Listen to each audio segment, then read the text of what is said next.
Warning, this podcast is naughtier than a pack of rebellious squirrels at a bird feeder. Listener discretion is advised. Your episode starts in 3, 2, 1.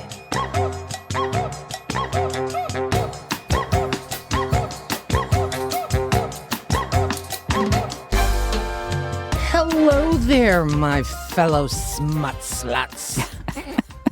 Welcome to the Lusty Library podcast. I'm Joey, this episode's hostess. And if you haven't been inducted into our smut society, and this is your first episode, here's a little bit about us.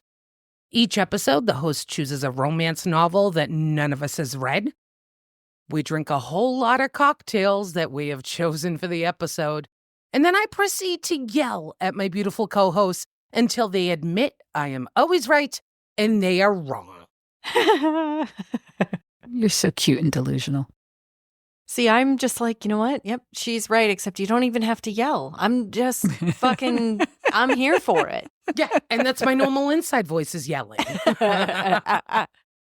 So who are those lovely co-hosts, you may ask?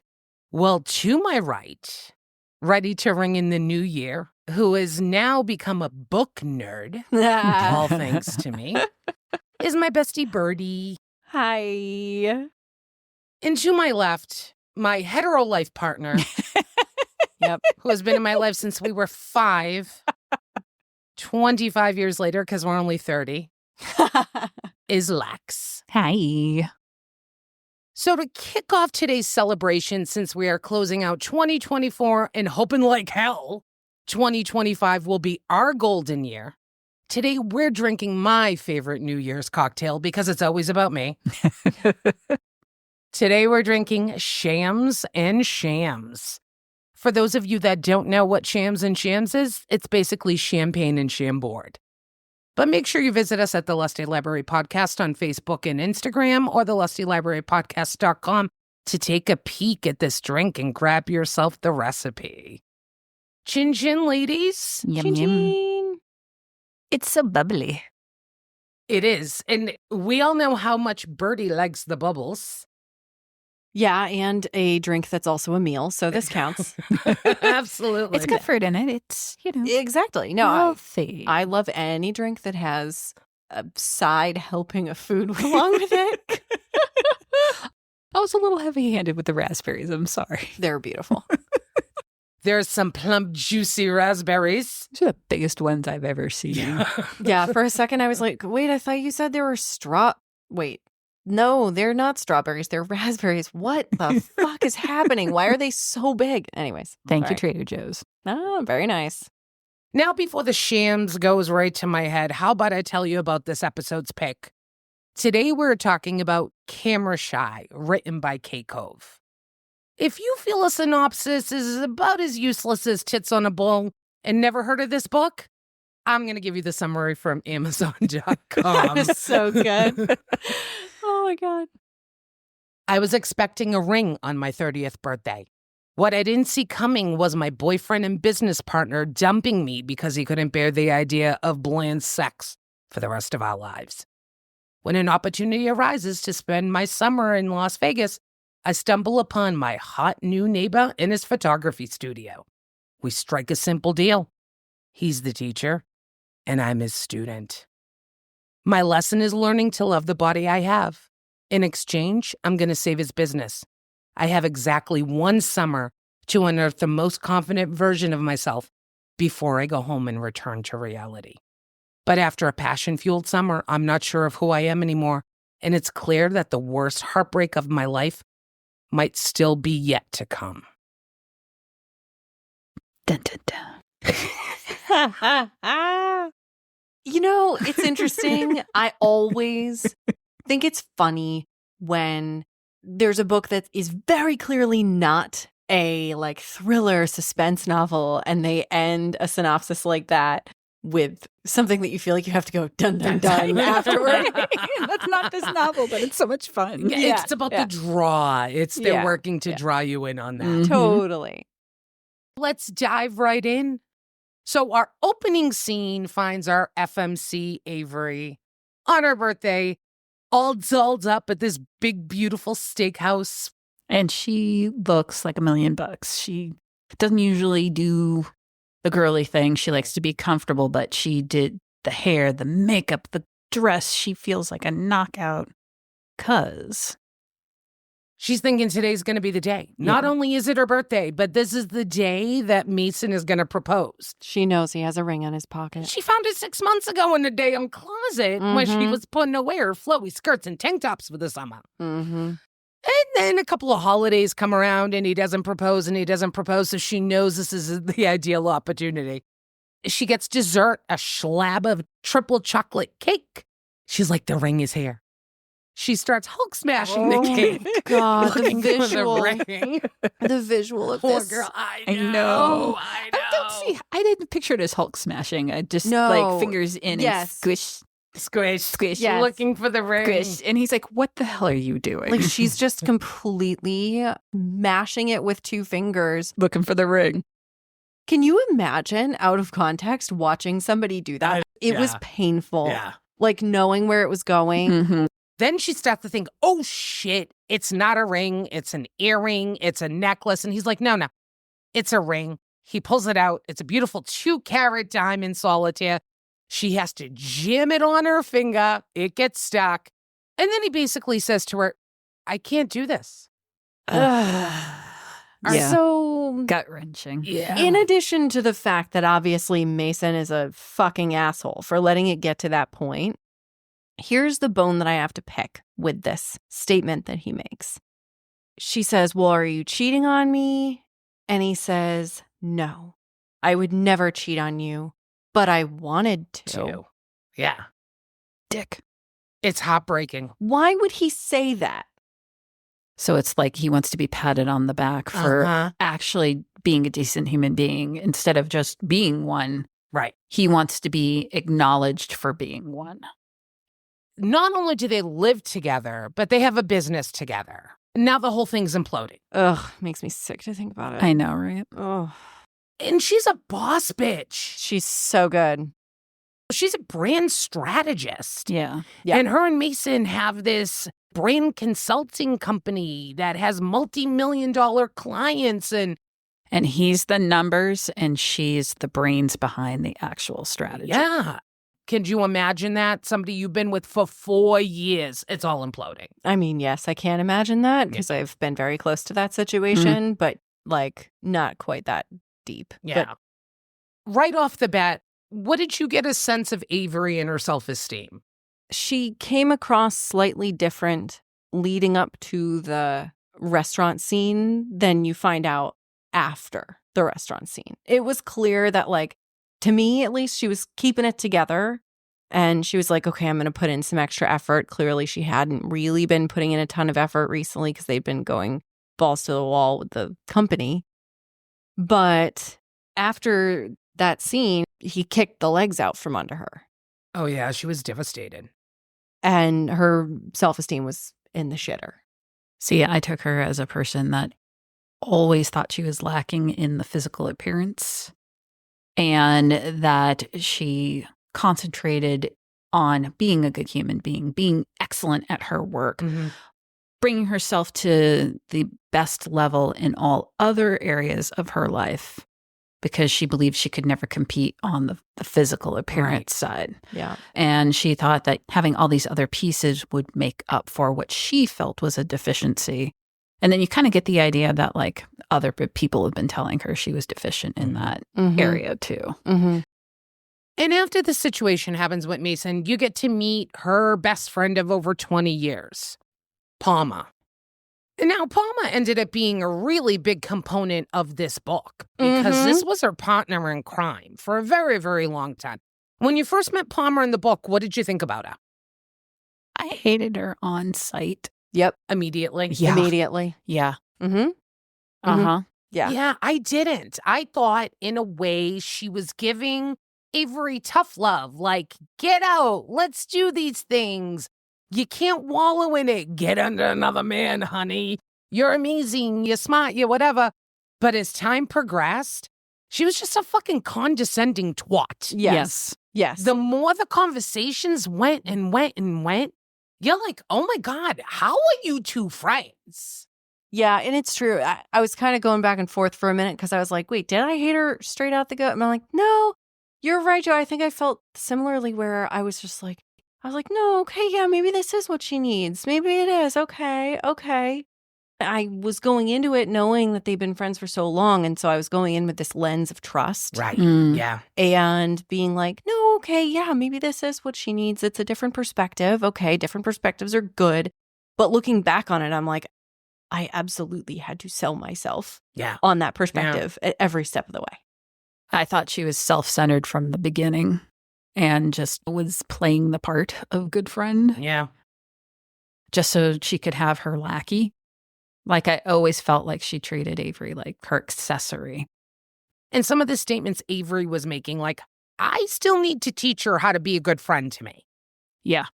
When they were at Palmer's apartment and Avery said to her, you know, I got you out of this situation. I got you out of that situation. I got you out of this situation. And Palmer's like, yeah, because you're better than me. And she goes, no. When you did these situations, I supported you through them. Mm-hmm.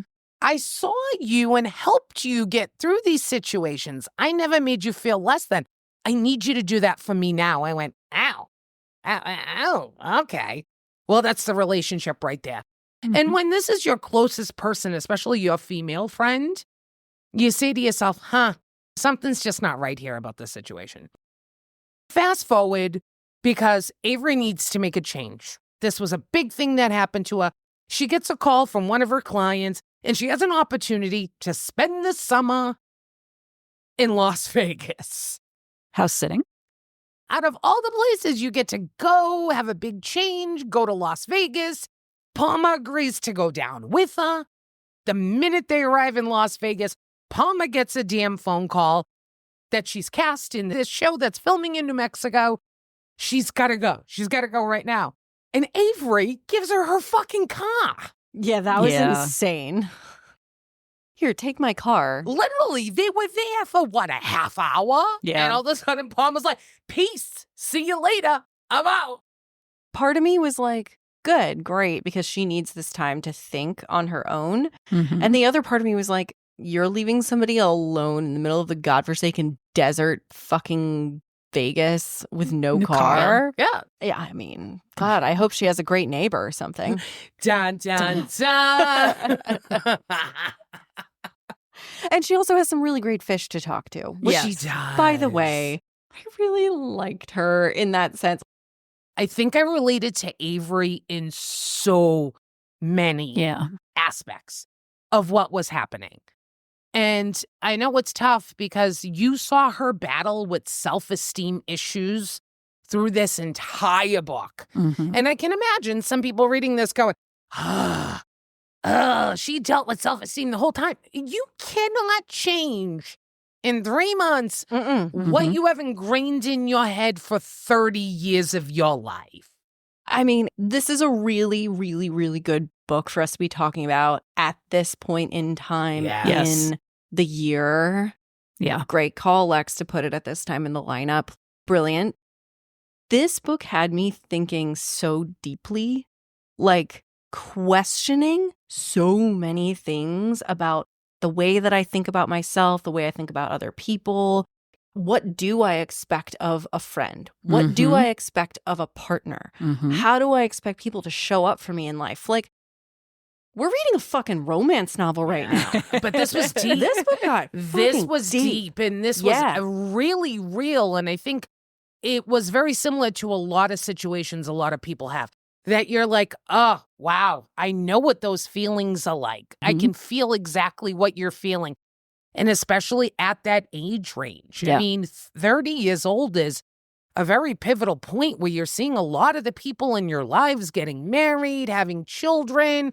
And you kind of, a lot of times, are stuck making a decision. Do I pursue with the career? Do I go the family route? Well, I haven't had the best time dating. And it gets worse and worse as more time goes by. So here she is in Vegas. Her ex is calling and they still have to fucking talk because they own a business together. Ugh, makes me fucking sad. And there's this big pitch, like multi-million-dollar pitch that they're up for, that they have to work together for. She's all stressed out. The house she's staying at has a hot tub. She wasn't prepared for that, so she gets him naked. She gets him buck naked. She's like, all right, I'm going to relax. This will be good. I can't find any pain reliever. I have a headache and a half. I'm going to relax. And who comes barging in from next door? Back gate comes in, hot neighbor with a 6-pack of beer. A 6-pack of beer. And this is where we enter a fantasy novel. But actually, no. We did see him before, though. We did. They almost ran him over. Yeah, when they were rolling up the driveway. He was on his run.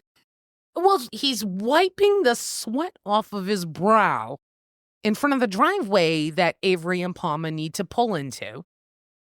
And Palmer, the little bitch, honks the horn at him. Yeah. And cute little Avery sticks her head out the window. I'm and she's like, I'm sorry. And he's like, rare. Oh, I wish she wasn't wearing those glasses. I want to see what those eyes look like. And Avery saw him and was like, oh, very nice. Palmer was like, I claim that. That's mine. Mm-hmm. It was so fun to read from his perspective and just see how fucking desperate Palmer seemed from his view. Yeah. Yes. It was so satisfying because I was just like, bitch, take the fucking back seat for once. You're not the one that's going to be living here for the whole summer. You were going to stay for like what? She was going to stay for like a week and then go home, Couple right? of weeks. Yeah, Like, yeah. Get the fuck out of here, Yeah. bitch. Sexy neighbor barges in, Mm-hmm. talks about, oh, I use Dex's hot tub all the time. I've been on a long run. And he gets in the hot tub with her and they start to share some beers and have a conversation and a connection. You know, we get to meet Finn. Finn. We met him a couple of chapters before. Yeah, we saw him in his element, taking photographs. He Yeah. does boudoir photography. And when we meet him, he has one of his main clients, and she's in her 70s. Yes. Yeah. His whole thing is having women not making them feel beautiful, but realizing they are beautiful and doing the photography. And of course, that's right up my alley because, hi, I used to do that for a living. Yeah. So it's like, oh, is this one cookie cutter for me? I think so. Yeah. Absolutely. Finn had dealt with a couple of situations here. He was in a really toxic relationship. Oof, yeah. He ended the toxic relationship, whipped his big monster dick out, and went to fuck as many women at the same time I was as like, where are you possible. going with this? I'm like, oh, yeah, that part. Yes. He thought it would make him feel better. Yeah. We also got to meet his cousin Lennox, who works with him, who has no problem divulging his personal business. Oh, I loved Lennox. Oh, she was funny as She was fuck. Great. Yeah. Super fun side character. Yes. Yeah. Everybody needs that friend in their life. Totally. But after his Finn Gone Wild era, he decided that sex didn't feel like anything to him anymore. And he was going to be abstinent for a while. He was going to step back from it. So it had been about 3-4 months and he hadn't been with anyone. And now he's sitting on a hot tub with a curvaceous brunette and he finds her hot. From the get-go. From the get-go. What did you think about the chemistry the two of them had from that moment in the hot tub with the bubbles and him getting out and his schmeckles right in her face and she calls it out to him? It was great chemistry from the beginning. Yeah. And hearing it from his perspective of just like, he's starry-eyed from the beginning. It's adorable. Oh, yeah. Getting to see his perspective, like the little heart eyes immediately. Yeah. He was so into her and she was obviously into him, but so unconfident in the fact that how could he possibly ever be into her because she's had this ingrained thing in her head that she's not traditionally pretty in some certain way and she thinks that she's not going to ever measure up for him. And this is a thing that happens in the real world, that I will get on my soapbox about this bullshit thing where people use the number system. Like, that person's a 10, and, there's no way I can be with a 10 because I'm a whatever. And it's like, no. First of all, bullshit number system. Second of all, you could be their 10 just by being who you are. Exactly. Because, as Joyce likes to say, there's always a teacup for every saucer. Mm-hmm. Yeah. And notice those two things aren't the same, but when you put them together, they're a set. Oh, I've never actually Heard that? Did you just invent that whole no, thing? she says that.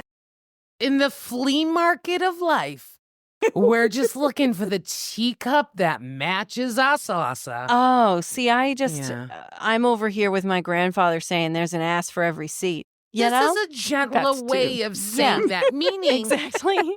that sometimes when you put the two together, it works. Yeah, It's absolutely. for no one to explain why it works. It's just for sometimes things work.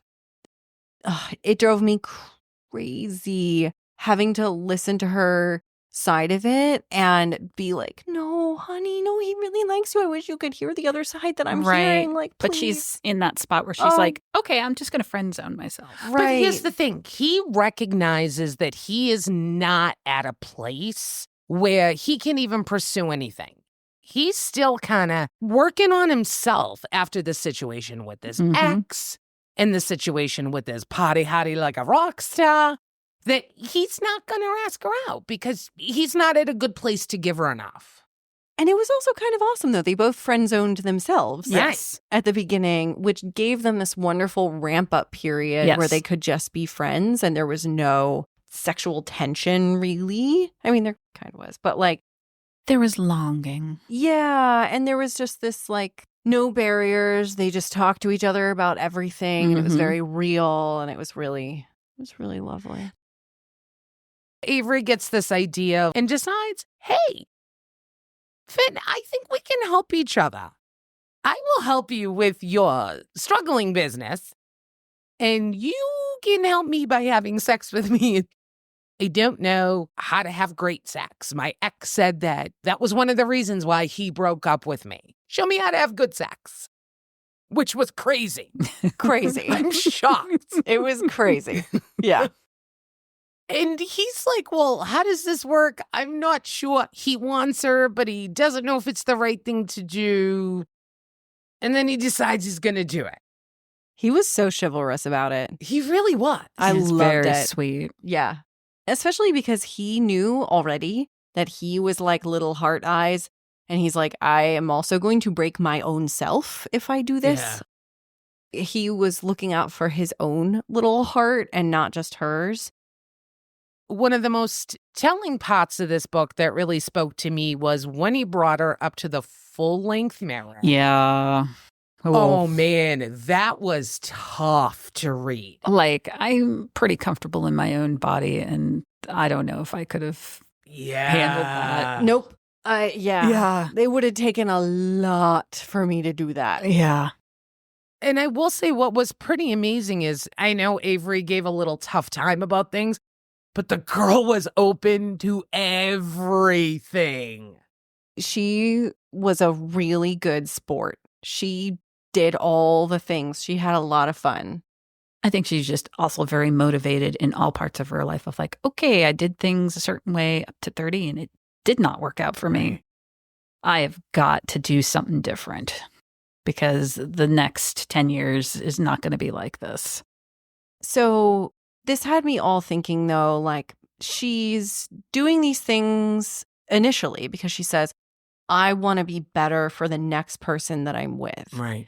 But really, when it comes down to it, what she's doing is that she needs to not impress the next person. She needs to impress herself, and she needs to love herself first, which she does realize. He already knows that from the beginning, which is why he takes the direction that he does.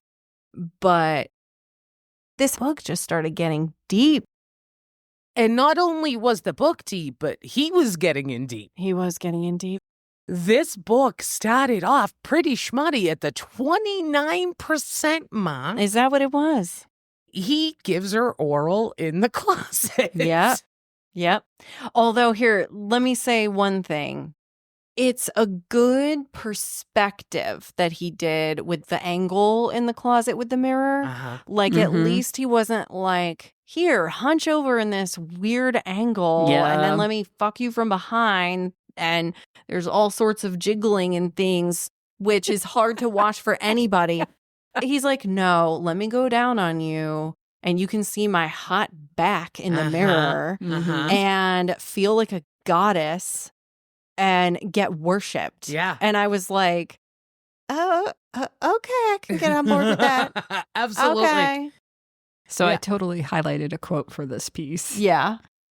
He's going down on her. And the quote is, I'm a 30-year-old grown woman. I thoroughly understand a woman's anatomy.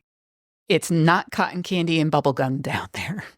But he's certainly treating me like I'm dessert. The way he moves, moans, and tells me how soft and warm and delicious I am, I believe him. Yeah. Like, yeah. Yeah. That was a great quote. I had that one highlighted too. They start on this summer escapade Yes. of learning new things. So it starts off with he gives her oral in the closet. She's like, okay, great. He's going to have sex with me. And he's like, no.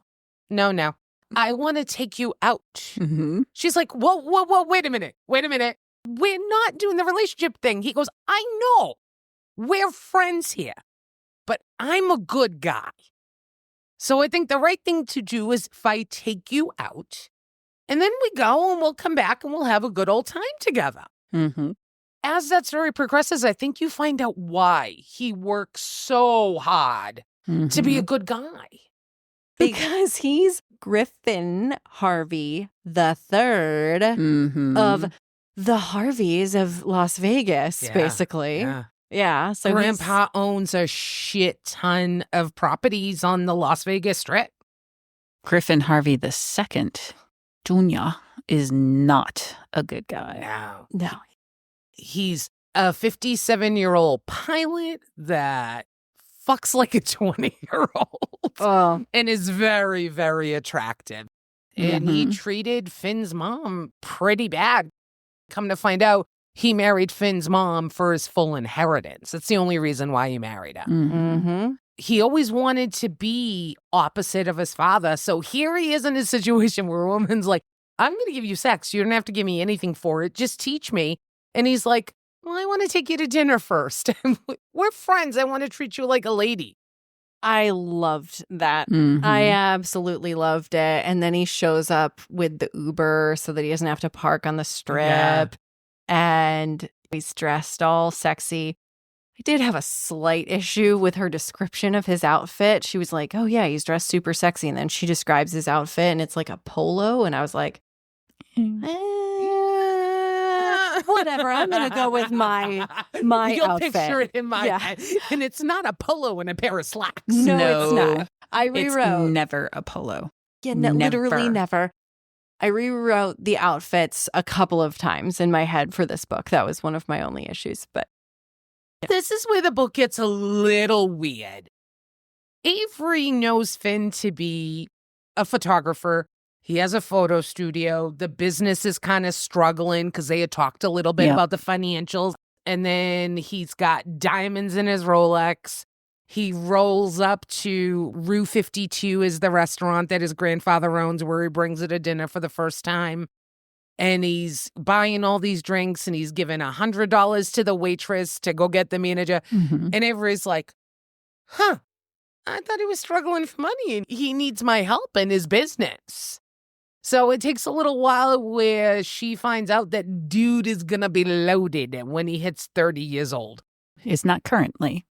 Finn usually keeps this back from women, but the relationship him and Avery has, he's very forthcoming with her.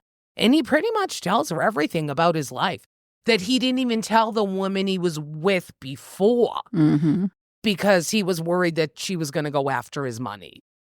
But that was a pivotal point in the relationship because I think at one point Avery says to him, well, I thought you needed me. That's what her value and self-worth is to her, is being needed by someone. He didn't need her. Yeah. He wanted her. Yeah. Mm. This relationship that was supposed to be just learning, having fun, and having sex got a little bit deeper. And she also realizes that being with Finn, she is going to have to deal with him being traditionally attractive and women around him just throw themselves at him. And he's also like a low-level celebrity on the strip. Yeah. So like when he goes places, especially like this restaurant, which Grampy Harvey owns, whatever, he's going to be kind of a celebrity there. And it's just so interesting to hear her perspective on it, because if you've ever been out with a guy that you think is really cute or whatever, and you see another woman checking him out, in my head, usually I'm just like, haha, bitch, I got him. But instead, she's just like going down this spiral where she's just starting to question if she's good enough for him, and that clearly he can have anybody that he wants, and all these women are throwing themselves at him. And she's not thinking about the fact that guess who's sitting at the table with him? And she gets there. But like reading through, it's just so, And it's not even that the women throw themselves at Finn. Yes, that's going to happen. He's super attractive. It's the fact that these other women degrade her and say things to her and make faces at her. So now you've taken someone who doesn't have the best self-esteem, and you have another woman that is talking shit about you too on top of that. Mm-hmm. But I love her put down. Oh, yeah, let's go yes. there. Go there, please. Oh, so I need to be rewarded. The first one that pops up is the gal at the bar. Uh-huh. And I forget what she even says, but she does the very dismissive look. And so when the table's ready and they get ready to go, Avery takes her drink and she's like, maybe it's the drinks, maybe it's Finn's energy, and perhaps it's the fact that I'm actually fixed up, went out, and I'm feeling damn good about myself tonight. You have no right to take that away from me. I won't let you. So I proceed to put this bitch in her place. Your jealousy is warranted, I say before I take a small sip of my drink. His dick is huge, he fucks like a god, and he's also the kindest man I've ever met. I flash a cocky smile. Enjoy your evening. Yeah. Love her. It was so good. Because I also like that she's not like, what up, ugly bitch? She's just like, yeah, this is me. I got it. As these two are starting to get to know each other, enter the interesting group of sub-characters that are there to just fuck life up. So you've got Nora, Finn's ex-girlfriend. He met her at Ruby's, the strip club that Grandpa owns. I'm sorry, that's a gentleman's club? There is a big distinction. Yes. And that is the cost of the entry fee to get in. Yes. Nora is a dancer at the gentleman's club. Finn meets her there after a bachelor party, takes her out to dinner. They go to IHOP. She orders pancakes. Dude's getting high fives for taking home the prettiest dancer there. And he never even had sex with her, but he falls hard and he falls fast. And it's interesting relationship that the two of them have. Little did Finn know that Nora was still with her ex, Morgan. So it became a love triangle. Nora breaks up with Morgan, stays with Finn, but their relationship is toxic. She's possessive and accuses him of cheating all the time. Yeah. Steals his phone, looks through stuff. Pretty toxic relationship. They end up breaking up, which started all this. Well, Nora goes back to Morgan. And they're together. I can't even with that shit. Finn is getting calls from Morgan saying, you're still sleeping with Nora. Finn's like, I want nothing to do with this woman. Subdrama into one. Subdrama into two, we have Mason, Avery's ex. And there's this big business deal happening and these goings on, and she's going to communicate and talk to him. And then we got Palma, who's in New Mexico. She's down there for months, has Avery's car. And that's all happening while Finn and Avery are working towards, God knows what the hell they're working towards within this book. Was this too much for you? It kept it interesting. I liked having all the things woven into each other, so Yeah, I mean, considering this was a story that could have happened easily within like 6 square blocks, let alone the majority of it being in one house and a hot tub. There needed to be some additional elements to keep it fun and flirty. It was a good level of it to keep it interesting, and it moved quickly. Mm-hmm. Yeah. What about you, Joey? When I was outlining everything that happened in the book, I'm like, oh, wow, there was a lot. there was a lot of storyline happening here. It wasn't just two people meeting, falling in love. There was a shit ton of other people that were involved in there. Yeah, considering it was two people that meet that live next door to each other, kind of ish. And that's it. Because I break down all my characters. I have my main characters and then my supporting cast. And I had like 6 people listed on my supporting cast. I'm like, oh, are these all important people? And I'm running through the list. I'm like, yeah, they are. They're pretty important. I mean, who do you have on your list? So Mason, Lennox, Palmer, Nora, Morgan, and Junior. Who's Junior? The father. Yeah. The father. Yeah. Oh, He's yeah. Griffin You needed Harvey Jr. You needed all of them. Morgan being the most tertiary of them. Yes. Yeah. But you still needed to know about him and his element to understand the baggage. Right. Morgan also played a pivotal role in what happened at a birthday party. So. Yes. Yes, he Well, did. and it also gave you insight into what happens if you push Finn too far. Right. Yeah, you who likes a bad boy. Yep. I thought you would have liked that. I sure did. Okay. Mm-hmm. Loved it. Avery's exploration of sex. Because we know Finn's been there. Done that. Has a t-shirt. So let's talk a little bit about Finn. What would you like to talk about? Let's talk about his sexual approach. Sign me up for the class. Is there another spot? Hi. I'd like to be a volunteer. What are some of the things he teaches her? First of all, dirty talk. Mm-hmm. Oh, yeah. I was like chuckling. I was just like, banter kink coming in. Well, I guess there's a difference between banter kink and dirty talk. Yes. They had a little bit of both, I would say. Yeah. Dirty talk all the way. If there's one thing that I'm going to take away from this season, it's dirty talk. It's such an easy thing to take away and apply to your own life. Oh, so good. That's what I mean by that. Okay. Like, I thought it was a great lesson 101, other than just like, learn to love yourself. But it's overarching for the whole thing. But I think one of my favorite lessons that they did was oral, like her giving a blowjob. Mm-hmm. Oh, yeah. So I gotta give props up to Avery, who just wouldn't give up.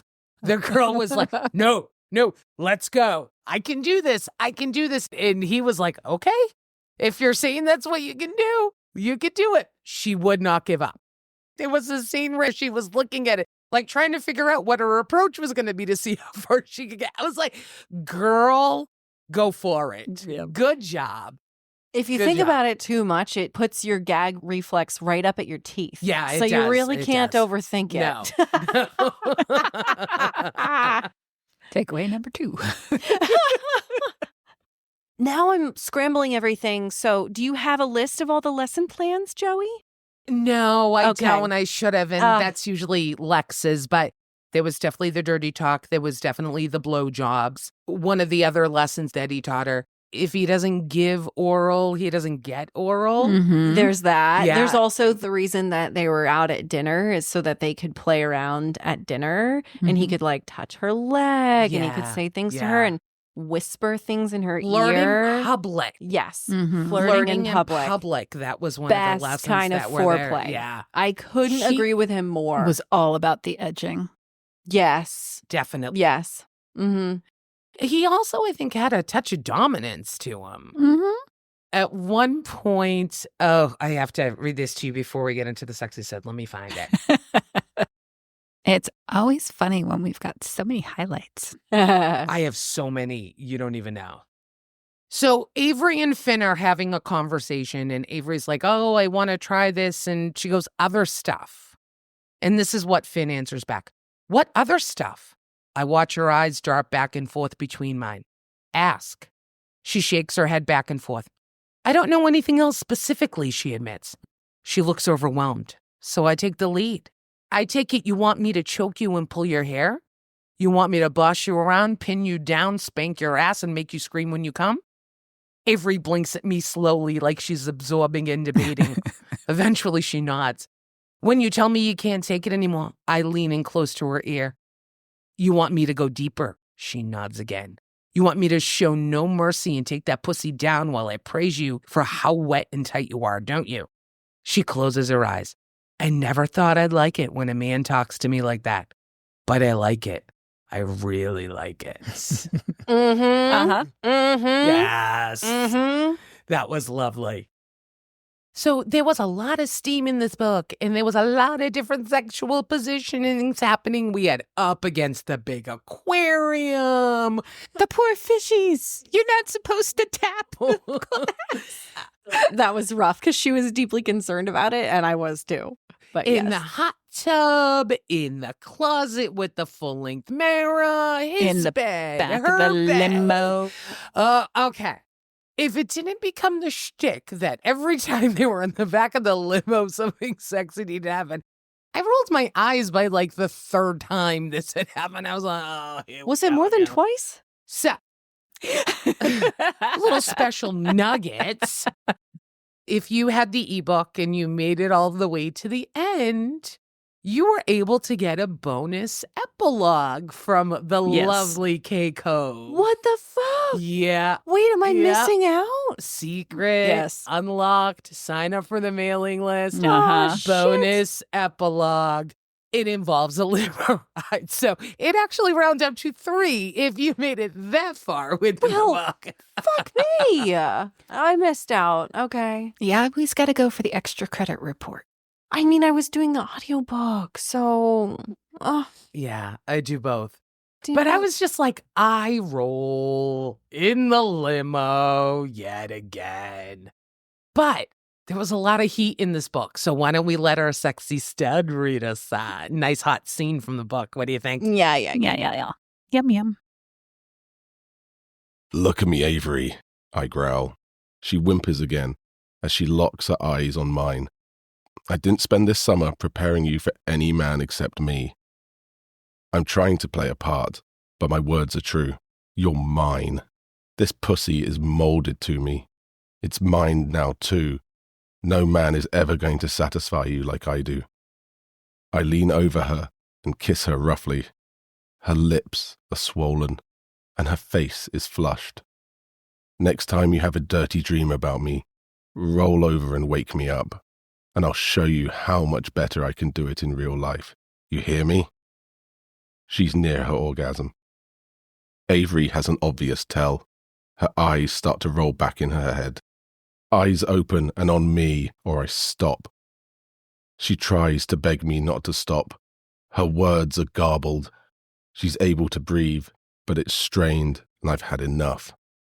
Watching her fleshy tits jiggle around is enough to end me.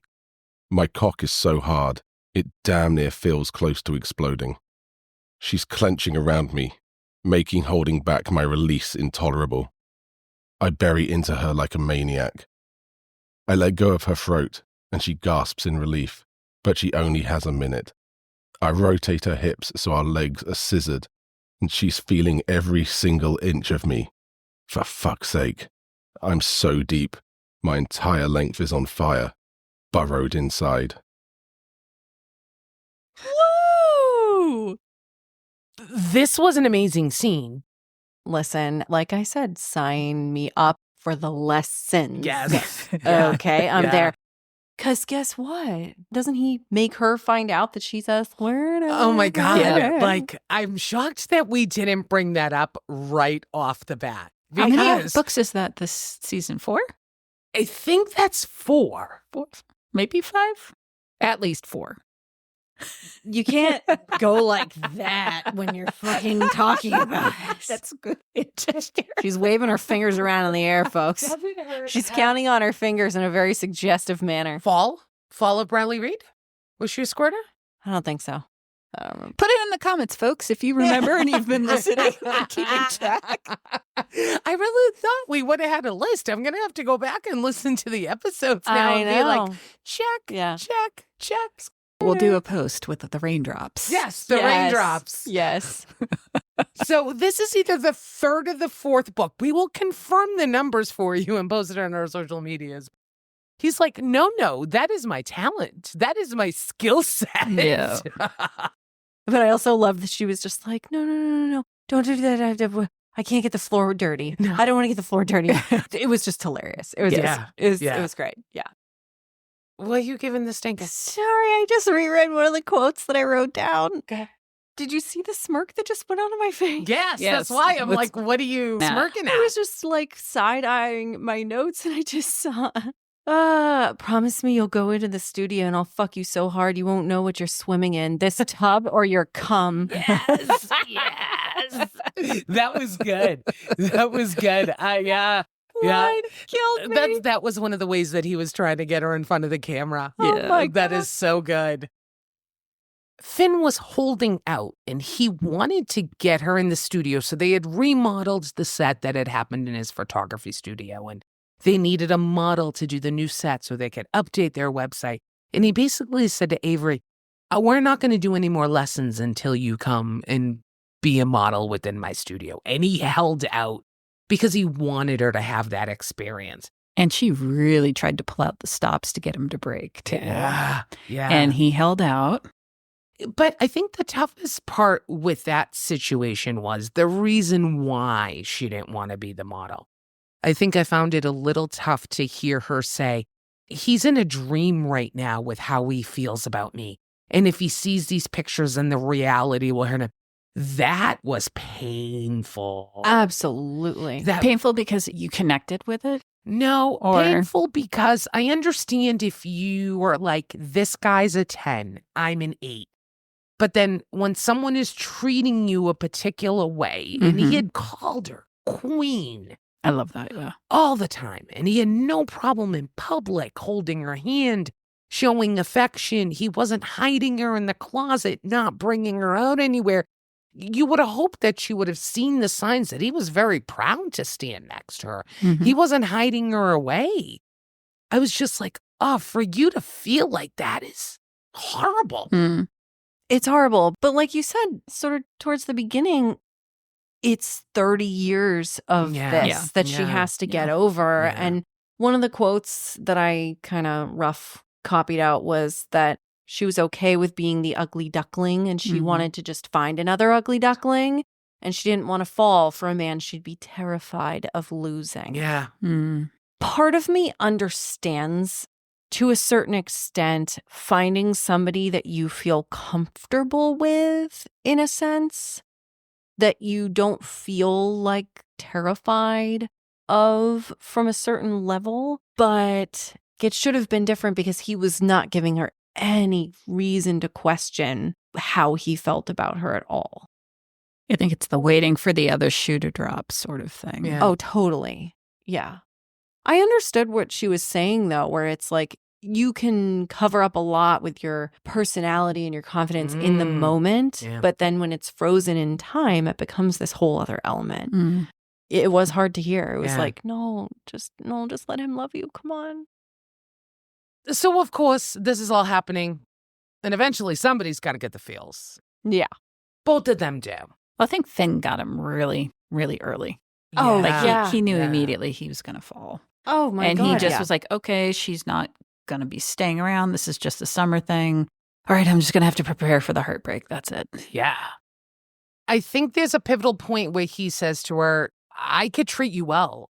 Las Vegas is a great place for you to be. Mm-hmm. And I think she starts to really change her tune and she's like, I can do this. And then douchebag fucking Palma. We're not going to be filming anymore. I'm going to be homeless. I've got no place to live. I don't have a job. There isn't the rent of my complex. Boo And fucking Avery who. comes sweeping in. And she's like, that's fine. We'll live together. I promise. I promise. And yeah, she's willing to give up Finn and her chance. Here's where I had a major problem with that inner monologue. Okay. And, well, not a problem. She has this monologue at that juncture where she's asking herself, does she stick with her old life or move to the new one? In the sense that Palmer was like, oh, I just feel like you're somebody you're not. Like, who are you? You're in Vegas? You're going out to these parties? Like, what are you? Who are you? I don't know if I know you anymore. And it's just like, first of all, people change. Yeah. Second of all, yes, you are going to mold to whoever you're spending your time with, whether it's your friends or your partner. You are the sum of your parts. Right. Mm-hmm. And just because she's gone to a couple of parties and fancy dinners with Finn doesn't mean that she's necessarily that person now. And it also just really made me think on this super deep level where I was just like, I know for a fact that I've been a different person-ish with every partner that I've been with, because you flex to be with that person.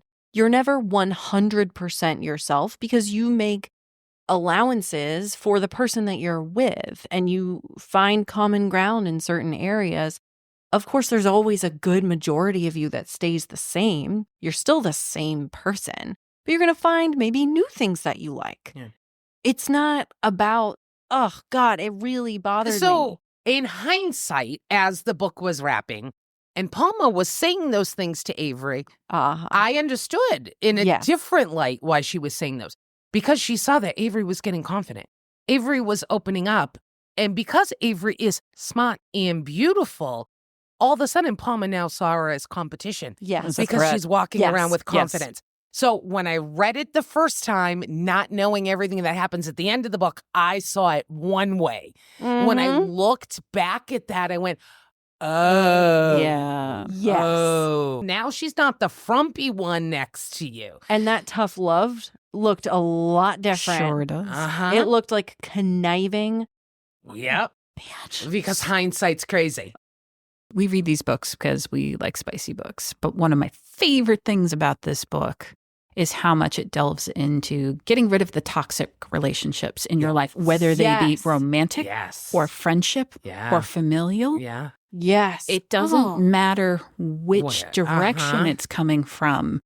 A toxic relationship is just that, and you are worth more than that. And the hard part is A, recognizing that that is happening, and then B, willing to make a change and step away from it. And these were individuals that were strong enough to make those changes.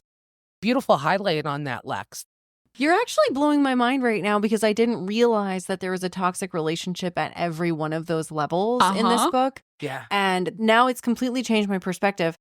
it's making room in your life for the new and the good and the beautiful to come. So written on the wall in the photo studio, huge black and white letters. In my mind, it's Helvetica, so it's nice and clean. Okay. Yep. What You was it again? are worthy. Oh, yeah, you are worthy. Yeah. I Happy do hope New Year. it's Helvetica also. So let's have a real world moment here. I really did like this book. So many women have felt a lot of the things Avery had felt. What are the chances that there are really a lot of these Finns out in this world? They exist. Yeah, They do. they do. Do you want to move to Vegas? Is that what you're saying? Yes. Okay. Would you two come visit me? Can we figure out how to record this? You're the only person I'll go to Vegas for. Okay. Yeah, Good. same Good. Greatly appreciate it. Seeing the package that Finn was put in, I feel Avery was so real. Yeah. So relatable. Mm-hmm. But then I looked at Finn and I went, huh. I think the only part of his package that I have a hard time with is the money part. Which is fine. And like, who cares if that's not a real component of it? I've seen this both in female and male, especially having worked in like the photography industry, of the beautiful package. Is a lot of times people look at the beautiful package and not think that there's any depth there. And so they're treated poorly because they're the pretty face, they're the trophy. And so they live the lifestyle, they go to the parties, and they get to a point where Finn got to, which is like, I want something more, I want something deeper. And they've also been exposed to more of the world and start to see beauty in a different way. Are there Finns out there? And I would say it both as male and female. Absolutely. But it takes time to get that place, too. It's very obvious that he's in his upper 20s going into 30 by the time that this book's happening. And it's around that time that starts to click in. It's a maturing process, too, I think. I envisioned him being in his mid-30s by how mature he was. But I know that in the book, he's supposed to be under 30. He's 28. And so it was a little bit hard for me to believe that he had gained so much wisdom.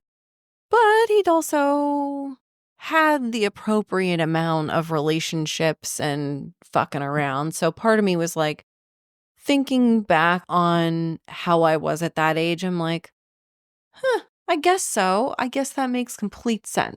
Well, I think his own experience coupled with what he observed with his dad. Oh, yeah. You know, he's got 2 half-siblings because his dad fucked around, and his half-siblings are from 2 other women. Yeah. Having to deal with that part of his life bumped up how quickly he had to grow up because taking care of things, and then his own relationships, that's tempering through fire. Yeah. I wouldn't say they're common, but do they exist? Yeah. Yeah. 100%. I think one of the great things about this is Avery discovering and really believing in her own worth, you know, intrinsically, but also it is absolutely okay to be okay with being beautiful and seeing that. And I love the way Finn pointed it out to her because she always saw herself as less than someone like Palmer, who is that packaged kind of beauty, the more socially acceptable beautiful. Finn has that really good thing where he says, like, real beauty isn't loud and demanding. It's subtle. I tuck a loose strand of her rich, dark hair behind her ear. Men look past you because you represent what they're scared of. Palmer's the kind of attractive you enjoy for a night. You have the kind of beauty you worship for a lifetime. Yeah. Oh, Finn. Yeah.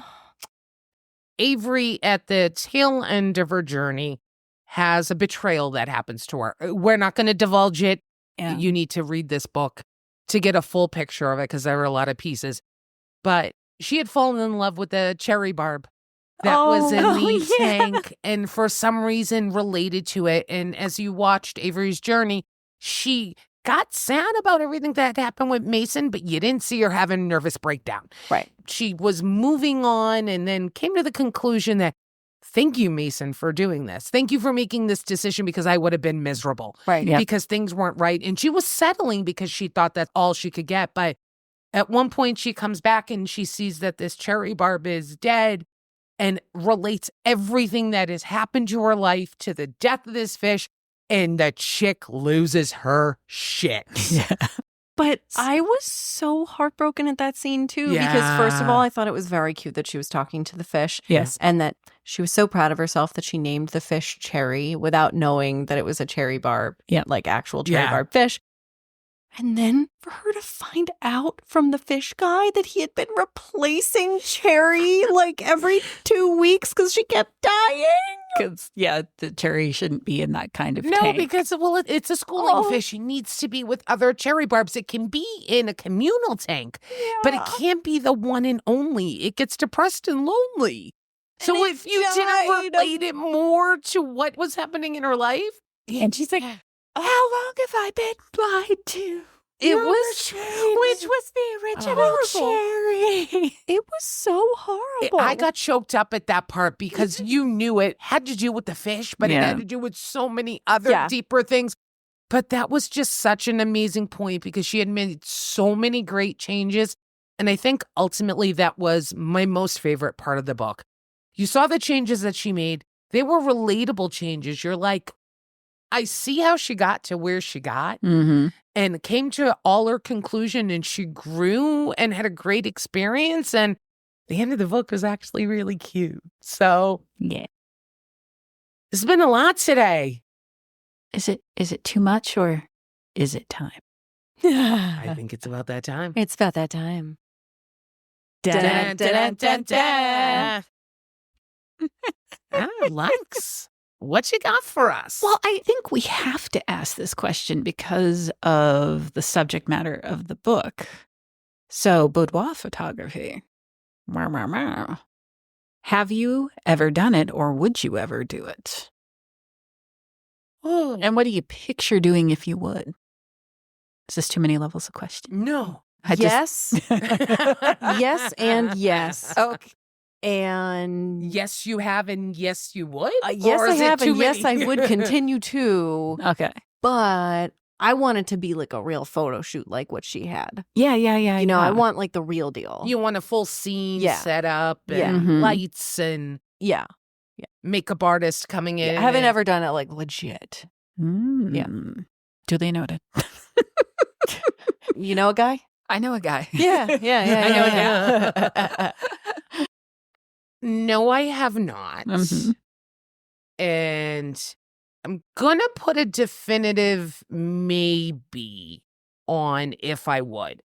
And I think a lot of that is, especially with the dynamic you saw between Finn and Mhm. Avery, or Finn and any of his clients, he built that person up and he took images at the right angle and still kept it natural. I think when he was with his older client, he had talked about how, yeah, he'll touch up the background or foreground, but he will never, ever alter the beauty of that individual. Yeah. He just makes sure that that camera is positioned at the right angle to capture, or they're posed at the right angle. So I think having that relationship with that person who's taken that image, who makes you feel like you can come out of your skin and Mhm. be a natural you, is so important. Yeah. I want to flip this around to you, Lex. Mhm.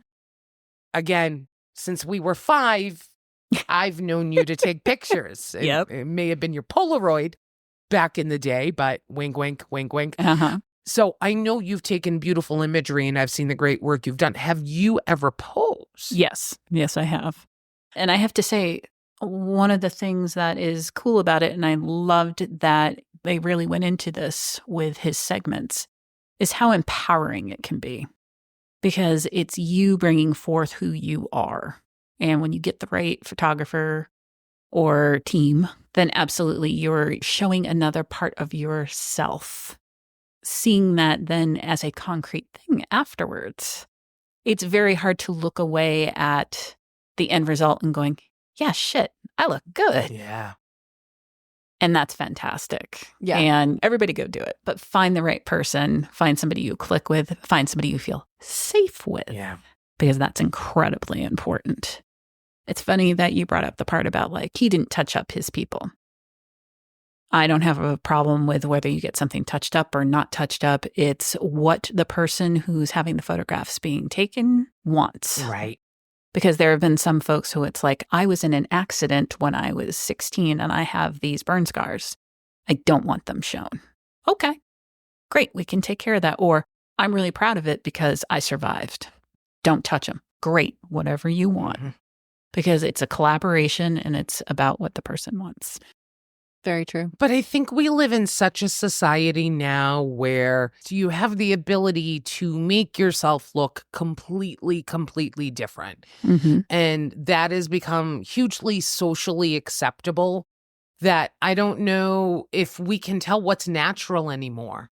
Well, and I think the flip side of that too is I think it's becoming more acceptable because we're seeing in marketing them using folks where they're not retouched up, that they're letting the freckles and the scarring through, tattoos, people with disabilities, people who are in a wheelchair, people who may be missing limbs. Like it's being used in marketing now. It's more socially acceptable. So I think it's very interesting because society's swinging both ways. I think one of the best places to go in the world if you ever want to fall in love with the human body is to just go to a figure drawing class. Yes. It doesn't matter who gets up on that stage. Yeah. You realize that absolutely everyone's body is beautiful. There are literally no caveats to that statement. The artwork coming out of it, showing how inspired people become by the curves or the lines, depending on the person's body type and how it works with that artist, it's truly inspiring. Yeah. That's one of the most wonderful experiences. If you're ever like down in the dumps about, just go look at a figure drawing class and you will feel just wonderful, because chances are there's somebody that got up there that looks like you, and chances are there's some beautiful artwork of that person. So Mhm. How about we put the pen to paper and rate this book? Sounds good. What do we think? All righty. All right. Let's start with smut factor. You can give this anywhere from 1 to 5 raindrops. I'm going to start with you, Lex. How schmutty was this book? 4.5. Wow. You went really high with that. I think it was the grab in the throat. I was just about to ask. It's because she got choked. She was wearing a hand necklace, wasn't she? Yeah. Loved the way it amped up, which I always enjoy that. Each time there was a little more spice. Little tingle over here, little tingle over there. Yeah. So Nice. 4.5. 4.5. All right, Birdie, what you got? It's a solid 4 for me. Once she got into the threesome realm, I was just immediately transported back to the architect, and I was like, but, more. Keep going. And I We was, can do it. yeah, I was just like a total monster. But I thought it was good, great variety, good chemistry. It didn't give me the full blown whoop moments, yeah. but it was very good, solid. Yeah. I'm going with a 4 also. I think there was a lot of very sweet romantic sexual moments, and then you saw the heat getting amped. But there was just something about where it didn't make the hair on my arm stand up. Yes, he was dominant, he was sexy, he talked dirty. It was like the flame was on a low simmer instead of it being turned up. But it still was really strong at a 4. Moving on to low romance, you can give this anywhere from 1 to 5 roses. Le romance. Fucking hate us so much sometimes. We're such dorks. The romance, I am giving a 3.5. Oh, Okay. okay. I thought it was super cute, but it was hard because she wasn't loving herself. So you couldn't fully invest in her because she didn't give you the room to. She didn't allow you because, as Finn said to her one time, she was judging herself before anybody else could. It made it difficult to be invested in their relationship because as sweet as it was and as sweet as he was with her, it was just just want to be all in for them. And I want it a whole other book after the point where the two of them are deeply cutesy. And I was excited for it and I wanted her, but she was holding me back. Oh, jeez. Lex, what you got? I love you. I'm a 4, and I am there because I see what you're saying. And that's the reasons why I love her more, is because you're seeing the journey. And it's really a journey to get there. And that he supported her for the whole journey. But ultimately, he knew he couldn't do it for her. And she got there on her own because she had to make that last step all by herself. But the love was there the whole time. So I say it's super cute and romantic. That is a good point. Well, I'm going to split the difference between the two of you and go at a 3.75. Okay? Avery felt so real to me. Yeah. The problem is I don't think Finn and his actions necessarily felt real world. Did I love the way he approached it and the things he did? Yes. Was it what she needed? Yes. Was it believable? I hate to say it, but I didn't believe all those components of that. I felt he was too communicative, that he was too understanding, too patient with her. A lot of these components, I'm just you are not real. At the end of the book, I actually felt oh, I loved Finn, but he felt like a book character, not like somebody I would see in real life. And that kind of brought the romance component down for me because I think even when we're talking about a book about goddamn serial killers, you're oh, but that's not real world. But the connection that they had and the way they interacted felt real. This, to me, when I stepped back, I was she's a real woman. He's what we want every man to be. It blocked me there. Interesting. Yeah. Is it because she was so real that it didn't allow you to go there? because she was so real. Maybe that's what it was, that I felt like he was too polished up for someone that was going through every emotion and not feeling so great about herself, that he was just too insta-perfect, that he was just like, wasn't super flawed. Yes, he had been through bad relationships, but I don't think we saw that many cracks in his armor, did we? No. His armor was very polished. Oh, I don't know. It's almost beating the shit out of somebody. Yeah, I don't see that. Go back to some of these alpha males that we have dealt with. They had trauma, they had damage, they weren't perfect, but they were still treated the women right. It felt like Finn was just a little too perfect and didn't feel real to me. I mean, he had a hard time in his childhood with his dad. That was the tough part. I agree. But, but then you go reversal and you're treating every woman like a queen in gold, right? Right. I get that was the motivation, but it just didn't feel real to me. So that killed the romance for you. Yes. Yeah. Yes. Okay. Interesting. Yeah. Interesting.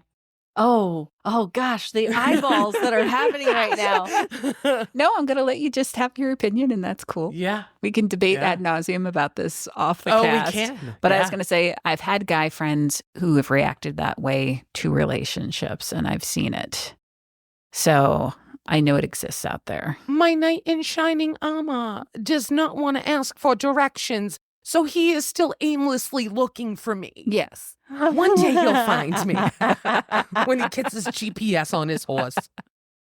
Moving on to plot. You can give this anywhere from 1 to 5 storybooks. All right, Lex, what are we giving this for story? We are going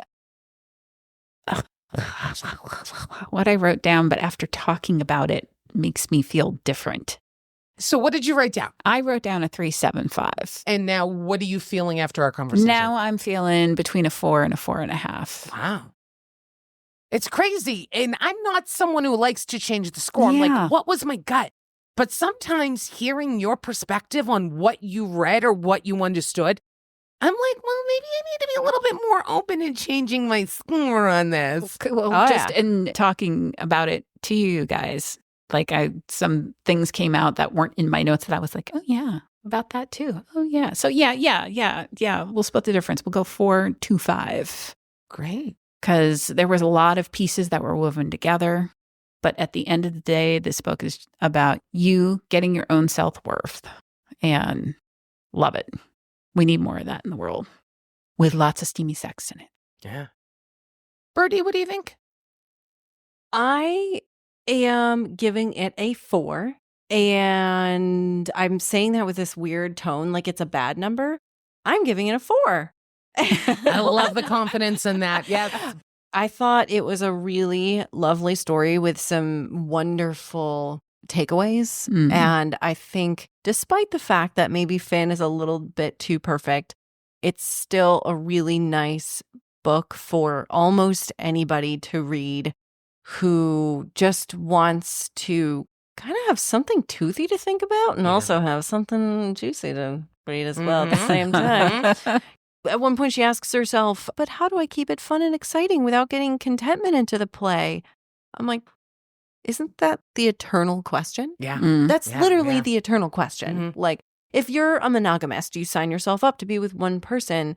How do you keep it fun? Does she have a fucking answer? Is there another book with an answer in it? Because I'd love to know.